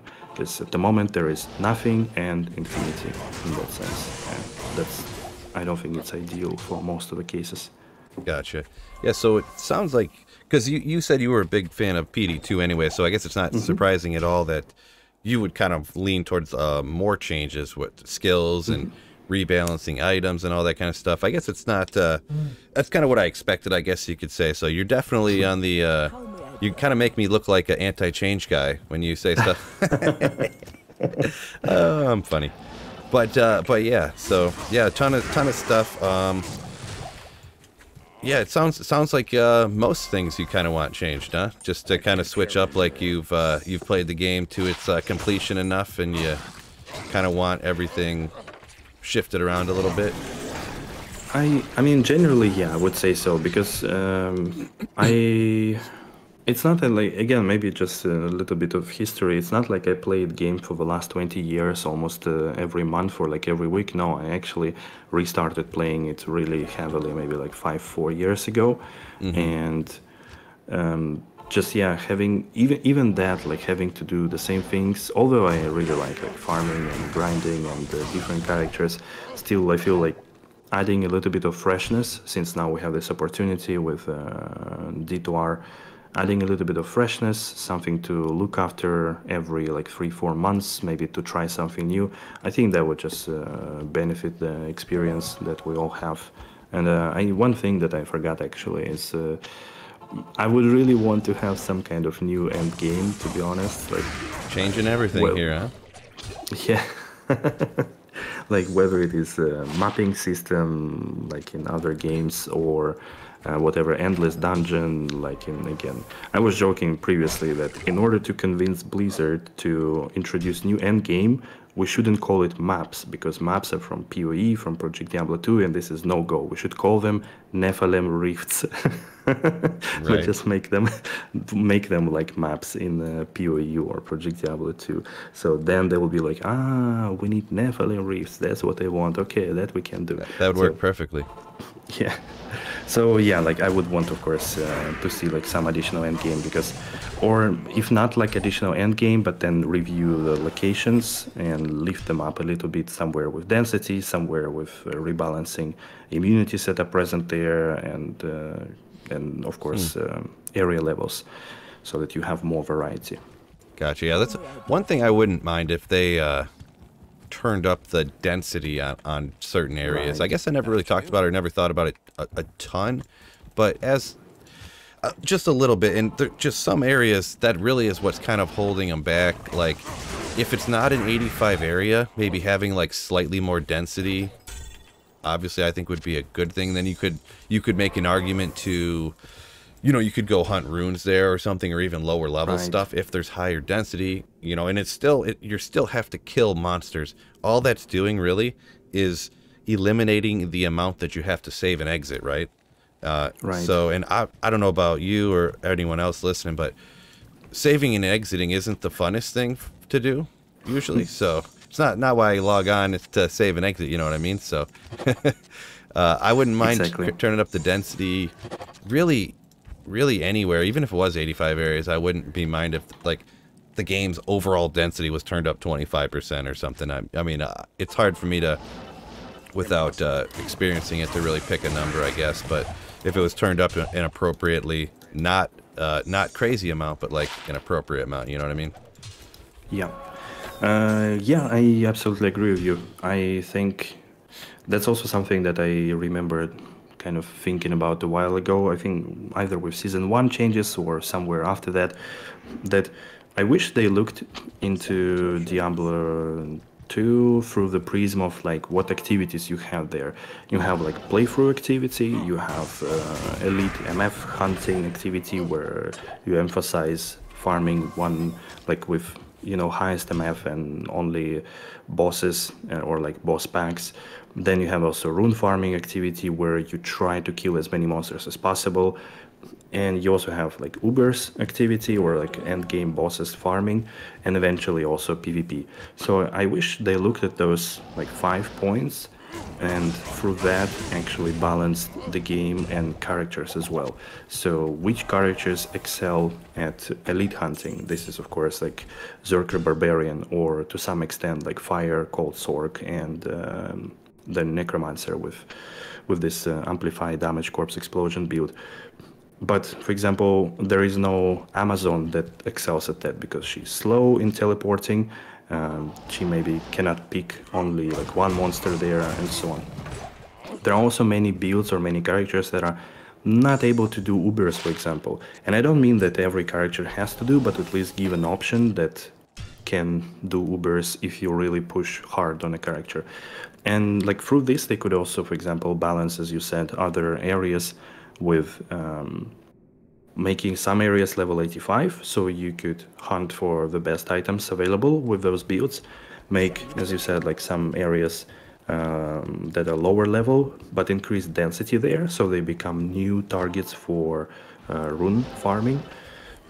Or like again add new Uber boss, or maybe make some changes to current Ubers so that they are a little bit more challenging, that, you know, typical Smiter Paladin day one cannot do them, and so on and so forth. So like I would imagine if I look at those like 5 different things that are there in D2 as activity, and they see ways how to improve each activity with diversity, with more options, with more choices, I think that would be just splendid. Gotcha. Yeah. Yeah. For new 85 areas, I kind of thought about it too when they said they were adding them in, like, not necessarily every single one, but we'll say, for example, like in Act 1, like there's like, I don't remember the name of all, but all the places that are like the pits, there's like the one just called the cave, and then like the hole, Right. like those could all be 85 areas with, I couldn't imagine how that would cause an issue. It would just be, you could run the pits, and then you could, if you wanted, come out and then go run the hole, and then run over go run the cave or whatever. You know, the different names of them. I can't remember for sure, but there's several of them, and they would all be 85 areas. You wouldn't have to save and exit as often, and it would be like, I mean, how would they be any different than running the pits, right? They'd probably still be a little worse than the pits, but you wouldn't have to save and exit again, and it would be another area. So I don't know why, like, that's my opinion anyways, that I think that they could do something like that super easy, and it would just give new 85 areas that wouldn't really cause too much of a fuss to anybody, I wouldn't imagine. Totally, totally. I think especially with Act 1, a lot of those side dungeons, caves, they are not used. Exactly, like there is no quest. Like you could argue that in Act 2 you have Halls of the Dead that are required for the playthrough, and you know, if you ramp the difficulty there to area level 85, it's probably going to be much harder to play through. Or like Maggot Lair is already kind of there, 83, 84, 85, right? So yeah, definitely. I think they did this in Act 5, didn't they? Like all the red portals are 85, and all the Icy Cellar, Driftern Cavern, I think all those are also 85 now, right? Yeah, I don't know about those other ones, but the for sure the red portals are 85 areas and stuff now, yeah. Yeah. So yeah, I think again, like there are definitely some easy wins that they could do. Another cool thing could be, because you mentioned the save and exit, and I think you're right that it's pretty annoying thing, and now also with like load times increased, it's kind of even more annoying, I would say. So maybe they could look into a way to reset the dungeon when you exit it and enter again, so that it kind of goes fresh with monsters and you can just go again, but that might be just a bit too difficult for the current state of the game. Yeah, that never crossed my mind. I don't know. I feel like, so you just like leave the pits and go back in and it would be reset, or leave the red portal, go back in and it would be reset again, is what you're... Yeah, something like that, for example. Yeah, I don't know. I'm sure they would have some kind of excuse about how it would be like a bot problem or something, or it'd make it too easy to farm or something. I'm not sure. I don't know. I feel like I don't even know what opinion to throw on that at the moment. Because I almost feel like that would be too much in my opinion. But I mean, you are just like saving and exiting and running the same place again. So I kind of see what you're saying. Because you would still need to, let's say, like clear entire pit and then either like go to town and teleport back to Outer Cloister, teleport back to the pit and enter it, and then so you just avoid this save and exit mechanic, basically. I mean, realistically, that could probably save them some server load, right? You wouldn't have people creating so many games. Like, hey, next Terror Zone run, everyone back to town. All right, now everyone back out. Like, you wouldn't have to create more games or whatever. You know, yeah, I got you. Yeah, now that I think about it, yeah, I could see that being like if everybody had to get back home before it reset or something. True, like the vendors. So in order to reset the vendor, you have to leave the town, or like everybody has to leave the town, then come back and the vendor reset. Oh right. So what if with dungeons you need to do the same? Yeah. Exactly. Yeah. All right. I mean, now that I think about it, yeah, I do kind of like that. That is interesting, and that the fact that it could help them too. Like I was gonna say, they would probably come up with some reason that like it would be a issue with bots or something. You know, like that's one of the way they detect bots is by people saving and exiting for hours, and like that schmuck guy got banned for saving and exiting for 24 straight hours. Yeah. So yeah, that's probably. But yeah. So let's see for D2R. I think I'll make D2R type of questions here. How about this? I got a good one here. I'm searching for right now. I don't know if you've heard Griffin's Eye. Can't find one on single player. Can't find it anywhere. What type of chase items? What are you looking for right now in D2R, if anything? Is there like you haven't found your Zod rune yet, or are you trying to grab a, can you not find a D-web on single player? What's your search at right now? Yep, it's a D-web, Dev's web, elusive. Never found it. I mean, T-Rails, also never seen T-Rails in my life, but it's something that again, because it's so useless in a way, don't mind having it as still as a changing item. But Death's Web, that I have never seen, and that kind of prevents me for creating my favorite Poison Necro, my favorite character, probably going to be my favorite build as well with all the gear. So that's definitely a big one. And it's just ridiculous that I found, how many Monk Song lessons I found? Oh, I don't know. How many have you found? I think I found 4. What? And one of them ethereal. So in my entire D2 career, like since I restarted playing it. Never found one before. I've never found one. So it's pretty crazy that I got this useless Monk Song lesson. Like luckily I had 1 or 2 Death Phantoms as well, so that's already kind of off the list. But D-Web, especially for Necromancer, that is my favorite class and I really love it. So yeah, I'm helplessly searching for it, but cannot find yet. And for the Griffins, actually, it's quite funny, but all my Griffins I found in Ancient Tunnels. So maybe that's where you need to look for it. Gotcha. Yeah, I did find a Griffins on regular pluggy on D2. It was in the Ancient Tunnels as well. True. I remember that session. I think it was like 500 Ancient Tunnels runs that you did. Probably. Sounds about right. Yeah, I found that. That was, besides that, I did find 3 Griffins on PD2. So in a few months, I found 3 Griffins on PD2, but that's, their drop rates are way higher. So yeah. I actually found 2 of them like the day apart from each other. Wow. Yeah. So, but Tyraels and Templars, I did find a Templars on PD2. I've never found one in any form of regular drop odds D2. That's right. a Tyraels. Mang Songs I never found, but yeah, it's kind of the same. The D-Web I just found kind of semi-recently, a month or 2 ago, I think it was. First ever in my life, so still searching for Mang Songs, but yeah, on D2R here, I didn't transfer over my old regular D2 stuff. So I'm looking for another Griffins here. That's one of the only pieces that I really want to find. I guess actually I don't have a Wisp projector either.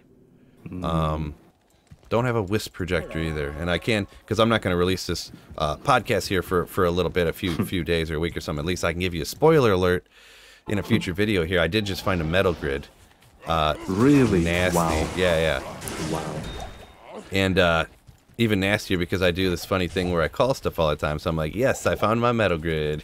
And, little do they know I actually say stuff like that all the time. Isn't it crazy how I call everything somehow? Yeah, it is. It is. Yeah, here comes my Maras. Oh, and it's a Maras. And little did they know how many eyes of the Elich did I find before I got that. No, I'm sure everybody knows because I say it all the time. But that's funny. Yeah, it's so nasty. I wanted to get, if I get that, and then if I can get that Griffins here soon, I can make that sick Iron Golem Nova Sorceress. Oh, but I need right. the Griffins. I feel like for the damage, you gotta have the Griffins, right? Yeah, pretty much. It gives really big advantage. The boost is so crazy. The extra FCR, so that you can really get the other gear pieces where you want them to. Griffins is so huge especially for the lightning the lightning sorceress, and then the Nova Sorceress. If you ever want to try to get to that 200 FCR, I feel like the Metal Grid version you couldn't get there maybe without the higher FCR caster amulet. Yeah, but if you ever want to try the 200 FCR, which I kind of would want to, obviously, you got to get that Griffins, right? Right. Oh yeah, definitely. I mean, you could go probably with some rare circlet, but it's going to be very, very different in the damage output, of course. Oh, yeah, totally, for sure. So, but funny that you mentioned the Metal Grid and the Wisp. Those are actually 2 jewelries that are left for me as well in D2R Grail. I also didn't transfer from Pluggy, so I have Wisp that is missing and Metal Grid, and I was so unhappy when I found Metal Grid in ladder on season, and I was like, no, the stupid amulet. Yeah, that is one of my fears, that I find something like a Tyrael's Might on accident when I'm on the initial playthrough for ladder reset or something, one of the random champions, the Cast Sanctuary, drops a Tyrael's or something. I'm like, oh my gosh, no. Yeah, absolutely. So There was also like one reason why I said like, okay, that's enough with season with ladder, because I found 8 Grailers there, and of course I didn't count them for single player. I was like, all right, I need my Grailers on single player, so You played too went much. back. You're tempting fate. Yeah, exactly. And You found 8 Grailers. Huh? Did you find like your Lemoy's Sash or something, and like? we did find like a Nail Striker, Metal Greed, then there were a couple of elite armors like Steel Carapace, Leviathan, and something like that. So nothing really crazy big or whatsoever, but except maybe Metal Greed. But yeah, I was really a little bit annoyed. But it's funny also that during the season I found 2 Zod runes. So never ever before, but 2 Zod runes now. And I was already contemplating that probably for the next 2 years I will not find one on single player. So I accepted my fate. Yeah, I'd say I that was another one that a few months back, maybe it was. Oh. What did you hit? I just got a unique sacred armor. What? First time I've ever found a unique sacred armor. I will say man. this is Thresh Shocket though, so it has to be Templars. Has to But be that's Templars, still yes. huge. That's the first one I Yep. ever found on D2, except for I did find a Templars on Project Dev 2, like I said. Nice. Wow, this is good, turning That's into a great huge. farming session. I'm gonna have to talk to True. you every day, bro. Every That's day. what people tell me. We got a That's 5 what people tell NATO, me. and now we got a Templars in an hour and a half. There was a few other little things that I wasn't going to shout out, but wow, let's go, That's baby. sick, man. Congrats. That's a huge one, definitely. Yep. Very good. Woo! All right, let's see. To move on to that, what were we just talking about? I forgot already. Oh yeah, what we were looking The- for, we've never found before. That's what we were talking Exactly. about. The chase items. Yep. Chase Yep. items. So there's that one. Mega nasty. Yeah, I was saying that Zod rune, I found the first ever. A lot of people have been finding Zod runes lately, to be honest. I know Cooley had posted a video that he found his first ever in his life Zod rune. Okay. It was, I don't know how long ago, maybe it was in the last year I'd seen this. Llama found his first ever Zod rune. So you found 2 of them. I found my first ever. So yeah, it seems like everybody. I know a lot of people have been saying that they feel like, well, it depends on the person, I guess, but they think drop rates had been turned up or whatever for stuff. And I think it might be a case of that people are just farming more efficiently because there's more knowledge on the internet now than there used to be. Right. Internet's so much more accessible. Information is so much more accessible. And that's probably the leading thing. Like, could you imagine 10 or 15 years ago, people were just, how much were they really farming the right areas and stuff where you could find it, or how much were they following a bot around a sea bale run, and anything good that dropped, the bot would teleport over and grab before you would even get a chance, right? So True. that was like the only way to level back. So like now if bots are gone from public games at minimum, I guess, you're probably just out there farming more stuff with the ability to get the things, you know what I mean? That's kind of what I'm thinking. That not that really the drop rates were turned up, you know what I mean? Yeah. I cannot imagine that they increased the drop rates, because that would immediately affect the economy. You would definitely see the flooding of some of the runes or items, and they would drop in value. At the same time, I also imagine that all the modders that look into the game, they would probably immediately see that some of those values have been changed for TCs and so on. So I think it would have been spotted already. So Yeah, I probably agree with that too, yeah. Unless it was a server side change for online, right? especially Ooh. in terror zones, right? Oh, yeah, there you go. Where is my We need like tinfoil hat? that X-Files music to start right now.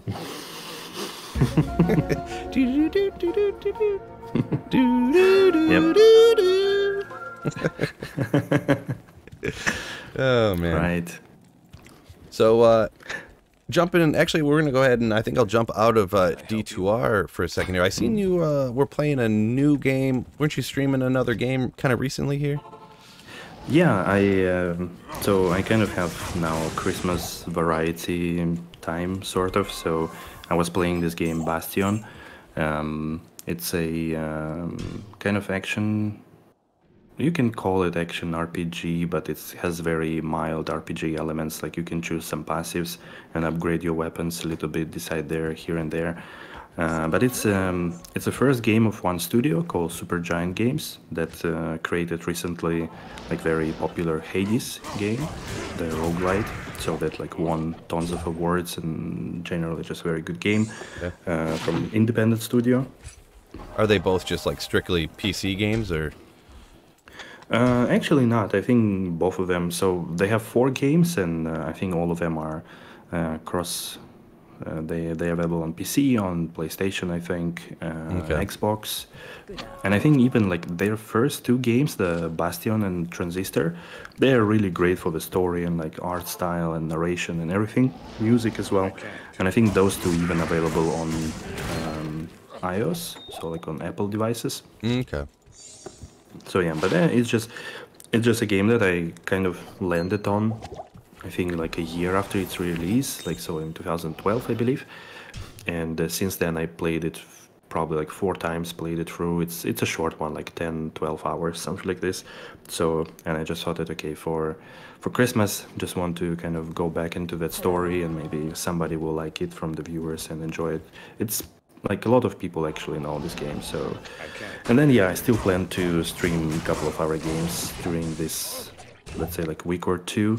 So again, like some smaller indie titles that I don't need to play for like, 40 hours to complete, but rather like 7 to 15 hours maximum. So I have couple of there still in the store. Gotcha. All right, yeah.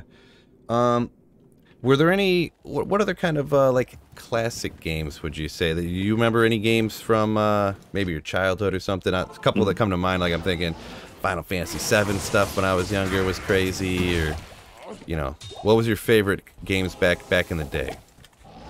Right. Let me think. So when, like, if we talk about like real childhood, then there was not much because like I didn't have console. We had one that was like a copy of Nintendo, because like back then we didn't really have Nintendo available there. So we had like just a copy, and there were like some games like I don't know, Contra or not Pac-Man, but like Bomberman, something like this. But I didn't really like play it so much or remember a lot. Later on, we had Sega Genesis, I think. Yeah, that's a good one. Yeah, there were some cool ones. I remember we played a lot the Rock and Roll Racing. So again, like surprisingly from Blizzard, which I learned like way later. Okay, I never heard of that one before. Yeah, it's kind of a co-op racing game where they have like some rock and roll music from very famous rock bands from the times, and yeah, it's kind of just again like it's a circle racing game. You have different cars. You can upgrade them with better engine and stuff, and also weapons. So on a split screen, up to 4 people, I think you could do it. It was really fun to play. So that was one of the cool ones. I don't think I remember much from Sega. Maybe also like Dune. I remember the Dune strategy game. We played quite a bit. Say Doom strategy game? Dune. Oh, Dune. So like, okay, I think Dune. Doom. Yeah, like the, no. Like the original first-person shooter kind of. No. One of the originals, anyways. Gotcha, Dune. Yeah, okay. No, it was Dune. Yeah, like the first strategy game was pretty cool. And then somehow, like, we didn't have PlayStation, so a friend of mine had PlayStation, so I would sneak out after school. We would go to his home and like play some games like Crash Bandicoot and Siphon Filter. I remember a few. But then at some point, PC arrived to my place. With a brother, we played it, and I think like I told it, I think at some point on streams as well, that like one of the first few games were, if I remember correct, I think it was FIFA 2000, so football, soccer. I think it was also Need for Speed Porsche, so like 5 Porsche Unleashed, and either it was, I think it was GTA 2, so Grand Theft Auto 2, and somewhere like either fourth or fifth game was actually Diablo 2. So like those were really the first games that I played on PC. Okay. So there was a lot of nostalgia there, and I do like them a lot. Yeah, but the console gaming was really not very accessible, and we didn't have much opportunities, or like I personally didn't have much opportunities to play them. So only here and there, because we only owned this copy of Nintendo. This it was like a when you say it's a copy, you're talking like it was like somebody made a console that was just like Nintendo, but it wasn't from Nintendo. You're saying, but it like played Nintendo games. Exactly. Oh, yeah, okay, I gotcha. Yeah. That's what I think it was coming from China back then, and like on our market we just didn't have. I don't think I ever seen Nintendo on our market, like really like those early Nintendo consoles. Maybe I'm just kind of ignorant to that, but I don't remember seeing it. It's very white. Like it was called Denzi, and it had like a little elephant on it in a cap or something like this. Okay, all right. Nice. Yeah, and you could play Mario and things like that there for sure. Gotcha. Yeah. Yeah.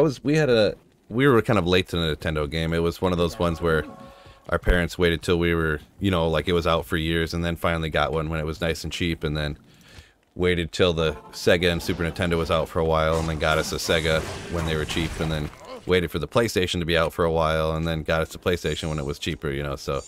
But when you're younger, I mean, I guess that's cool, and you never know parental financial situations. Now that I'm an adult, I get it a lot more, right? So, but actually, my dad was big into computers and stuff. So actually, we had a computer in the house since I was like born, pretty much. Ooh. So yeah, it was like my mom telling me stories that when they were like dating in high school, that she remembers sitting on the couch reading code to my dad while he was inputting it into MSN or MS-DOS, or whatever. Wow. Inputting the code, and like, because you wouldn't buy a game and put the disc in. He would get magazines that had the code in it, and you would type the code into the computer, and then that would be the game, So that's like, and it was just like, my dad was just a huge like enthusiast, essentially. Like I don't think he went to school for it really, but just huge enthusiast from like day one or something. So we had all these different games on like the big floppy disks, the Oregon Trails. There was this one that I was just obsessed with when I was younger called Marath's World. So it was like an RPG, but like there was just 4 screens, like up, down, left, and right, and you could see all of them, and you'd have to hit like the direction you wanted to go, and you'd hit the F button to fight. It was almost like a turn-based strategy, like you'd roll the dice, Dungeons and Dragons style, and it'd be like, oh, sorry, you missed, or like you hit for 7 damage, and like the monster would roll for the amount of damage that it could do, stuff like that, like turn-based like that. So nice. It was pretty wicked. You'd find, and it was kind of like D2 even, where you'd find armor, like stuff would drop, and oh my gosh, I found the titanium armor, like this is crazy, like, yes, but stuff, like that. And there was these goofy, crazy monsters. Anytime I pull it up on stream, people are like, oh my god, like, were you on drugs when you were a kid? Like, look at that game, because it's all these super.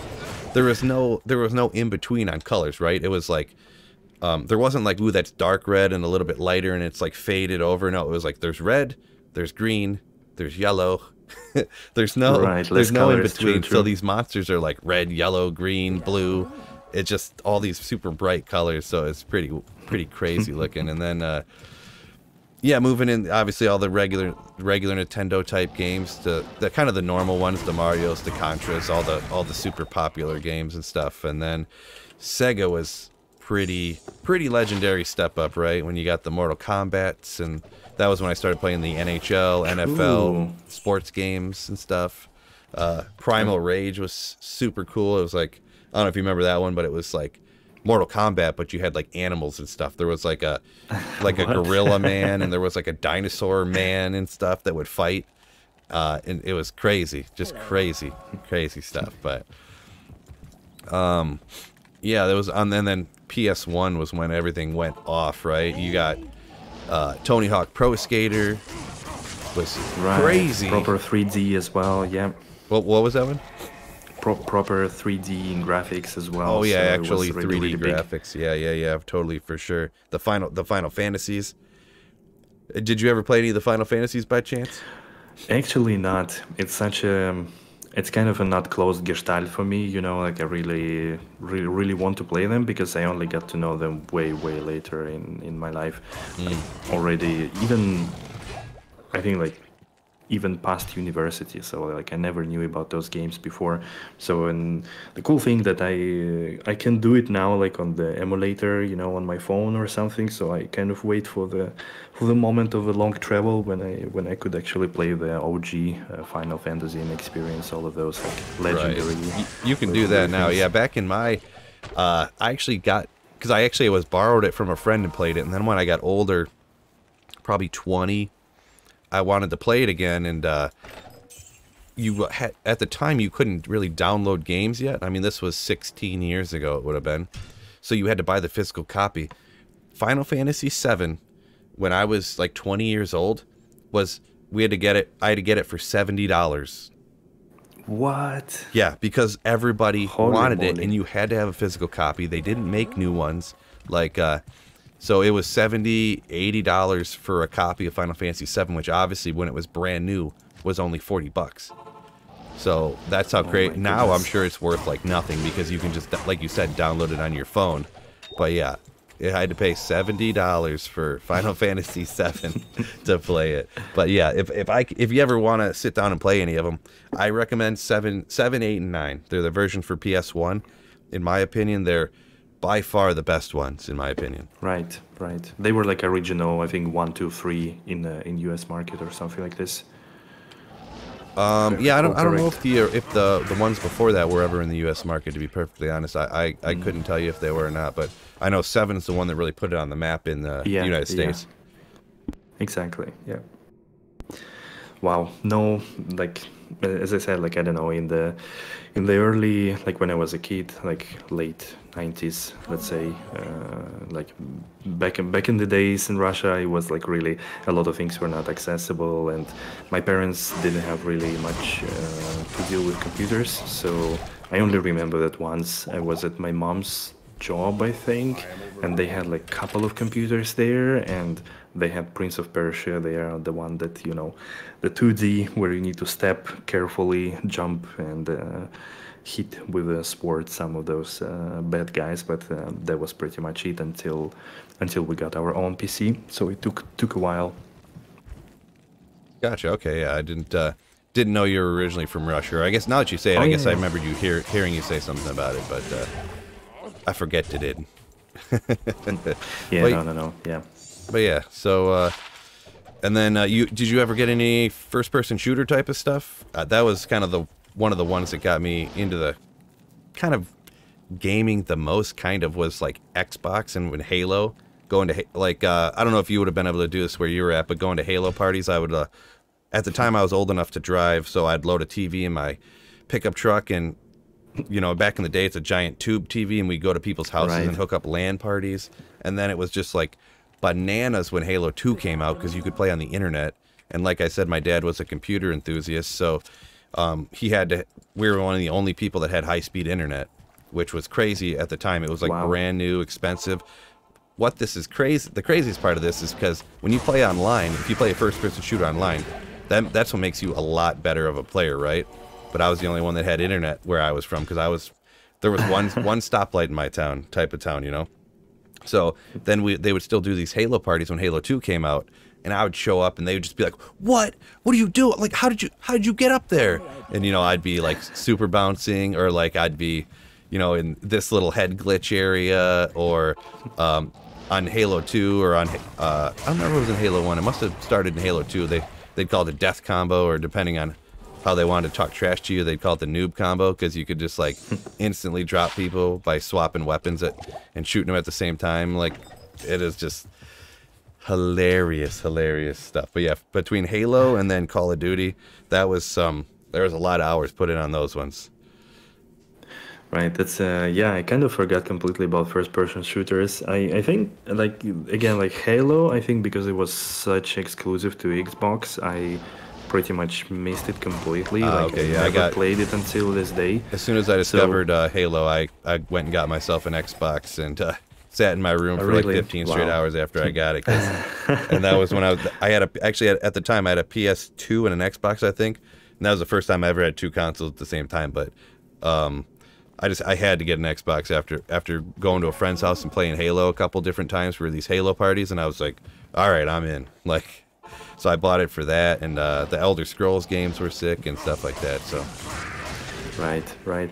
No, like yeah, I think I only the only early first-person shooters that I remember playing it was I think Call of Duty, a couple of them, and also Medal of Honor or Medal for Honor, I think was also there one was of a them. Medal of Honor. Yeah, I do remember that one a little bit. Yeah, that was because that one was for PlayStation.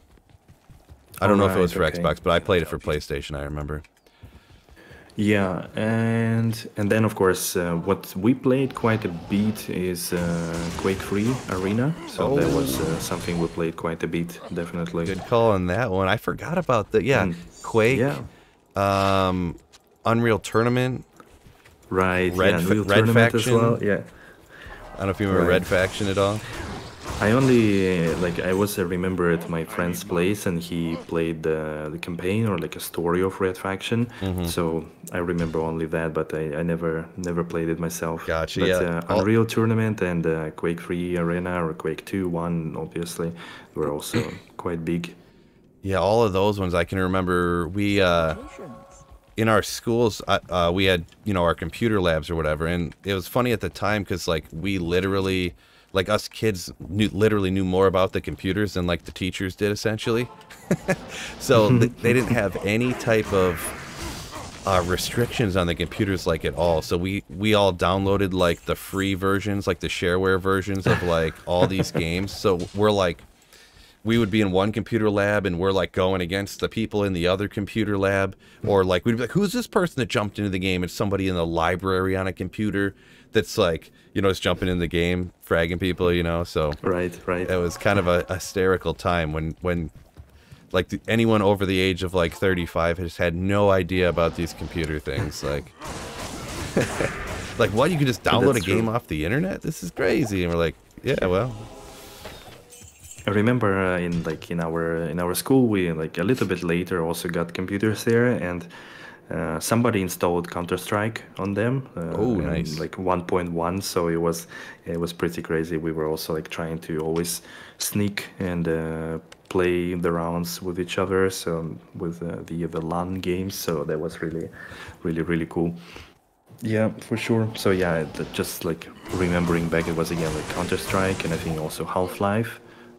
Also had I think it was Team Fortress or just Half-Life Deathmatch, something like this, that we also played quite a bit. That was really exciting. Gotcha. I played Half-Life a little bit, but I only played like campaign stuff on Half-Life. Right. It was one of the ones that was like walking through Best Buy at some point, and I was like, oh, it's this cheap, huh? I guess it has been out for a while. I'll buy it and try it out. It's the game and the expansion for $20 or whatever. Yeah, I'll give it a whirl. And I remember at the time it was pretty cool. I feel like it was one of the first games that I can remember playing where you could like really interact with like everything, especially for first person shooter wise. Like, you can move this and that and move the table over and set a bucket on top of it so you get up higher to like get over stuff. Yeah, definitely was kind of a breakthrough there also with long lasting story and the interesting ideas they had and different interactions as well. Yeah, or like the water that is on the floor and then like some cable drop down with electricity and you cannot step on the water, so that was also there. I don't know if it was really like mechanic that was built in or just some area marked as electrocuting you, but a lot of those things were really like felt like breakthroughs in the first person shooters especially. Yeah, totally.